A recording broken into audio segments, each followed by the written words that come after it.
જય માતાજી મિત્રો. વિભાગમાં 24માંથી 24 લાવો હોય તો હું તમને ચેપ્ટર વાઇઝ આઈએમપી આપું છું. એટલું કરી લો એટલે છેલ્લી મિનિટમાં તમારે બીજું કાંઈ કરવાની જરૂર નથી. પહેલા ચેપ્ટરની વાત કરીએ તો કુલ 2 માર્કનું પૂછાય છે. એમાં સંખ્યા સમય છે કે નહીં એક તે પૂછાય છે. જો વર્ગમૂળની અંદર સંખ્યા પૂર્ણ વર્ગ હોય એટલે કે એનું વર્ગમૂળ નીકળે તો સમય, ન નીકળે તો અસમય. પછી એક ગુસા કે લસાનો પ્રશ્ન આવી રીતનો આવી શકે છે કે તમારો ગુસા એક છે કે નહીં, અવિભાજ્ય સંખ્યાનો ગુસા કેટલો થાય, અવિભાજ્ય અને વિભાજ્ય સંખ્યાનો, એવી રીતના ગુસા કે લસાનો એક પ્રશ્ન આવી શકે છે ખરા ખોટા. હવે વાત કરીએ બીજા ચેપ્ટરની તો સ્વાધ્યાય 2.1 ને લગતો એક પ્રશ્ન હશે જેમાં પી ઓફ એક્સના શૂન્ય અથવા પી ઓફ વાયના શૂન્ય કહેવાના રહેશે. તો આ પ્રશ્ન જોઈને મને કહો કે કમેન્ટમાં લખીને કહો કે આમાં પી ઓફ એક્સના શૂન્યની સંખ્યા કેટલી છે. પછી જો શૂન્યનો ગુણાકાર પૂછે તો સી છેદમાં એ સૂત્રથી કરવાનું અને શૂન્યનો સરવાળો પૂછે તો -b છેદમાં એ. હવે જો આલેખ કેવો છે એવું પૂછે તો એ ગ્રેટર ધેન 0 હોય તો ઉપરની તરફ પરવલય અને એ લેસ ધેન 0 હોય તો નીચેની તરફ પરવલય આવશે. આ ચેપ્ટરમાં 3 શરતો કરી લો એટલે આમાંથી 1 માર્કનું રોકડું પૂછાશે. પછી એક પ્રશ્ન આદેશ અને લોપની રીતથી ઉકેલી શકાય તેવો હશે. ચોથા ચેપ્ટરની વાત કરીએ તો દ્વિઘાત સમીકરણનું પહેલાં તો આ પ્રમાણિત સૂત્ર કરી લેવાનું જેમાં એ નોટ ઇક્વલ ટુ 0. જો એ ઇક્વલ ટુ 0 હોય તો સુરેખ બહુપદી થઈ જાય. પછી વાત કરીએ વિવેચક એટલે કે ડીની તો b² - 4ac એનું સૂત્ર છે. જો ડી ગ્રેટર ધેન 0 હોય તો વાસ્તવિક બીજ મળે પણ ભિન્ન મળે. પછી જો ડી ઇક્વલ ટુ 0 હોય તો સમાન અને વાસ્તવિક બીજ મળે. ડી લેસ ધેન 0 હોય તો બીજ શક્ય જ નથી. પછી આ દ્વિઘાત સૂત્ર છે કોણે આપ્યું તો શ્રીધર આચાર્ય. પાંચમા ચેપ્ટરની વાત કરીએ તો શ્રેણીનું પ્રથમ પદ અથવા સામાન્ય તફાવત પૂછી શકાય છે. પછી એક પ્રશ્ન આવશે શ્રેણી છે કે નહીં એ ચકાસો. જો સામાન્ય તફાવત ગોતવું હોય તો બીજા પદમાંથી પહેલું પદ બાદ કરી દો અથવા ત્રીજા પદમાંથી બીજું પદ બાદ કરી દો અથવા તો ચોથા પદમાંથી ત્રીજું પદ બાદ કરી દો. એવી રીતના પ્રથમ પદ એટલે એ, સામાન્ય તફાવત એટલે ડી.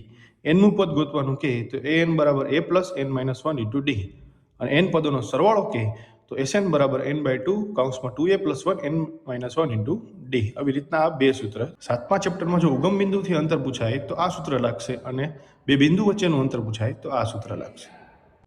હવે આઠમા ચેપ્ટરની વાત કરીએ તો આટલા નિત્ય સમ કરી લ્યો એટલે ઈથી બહારનું કાંઈ નહીં આવે અને કોષ્ટક માટેના આઈએમપી સૂત્રો અહીંયા લખ્યા જ છે. 10મા ચેપ્ટરની આટલી ખાલી જગ્યા કરી લ્યો એટલે 2 માર્ક્સ તો આમાંથી રોકડા આવશે. 11મા અને 12મા ચેપ્ટરની વાત કરીએ તો 4 માર્કના કુલ જોડકા પૂછાય છે. તેમાંથી આટલા જે આઈએમપી સૂત્ર છે તે બધા મેં લખી દીધા છે.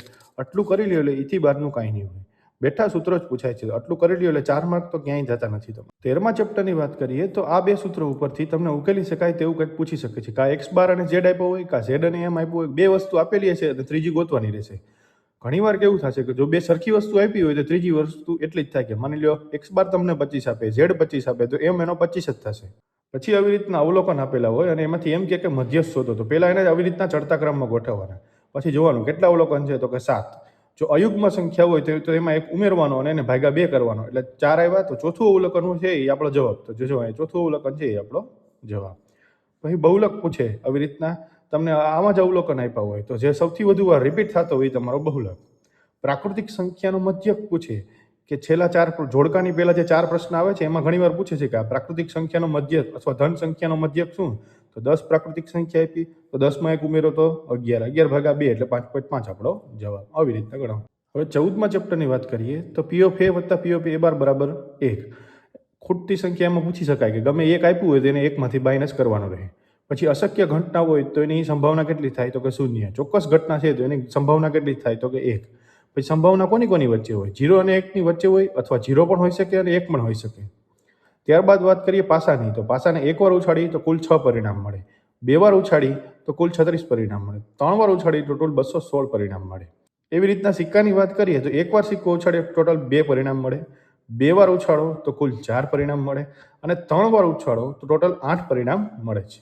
બસ આટલું કરી દો એટલે આથી બહારનું કાંઈ નહીં આવે. પછી આવે તો તમારા નસીબ.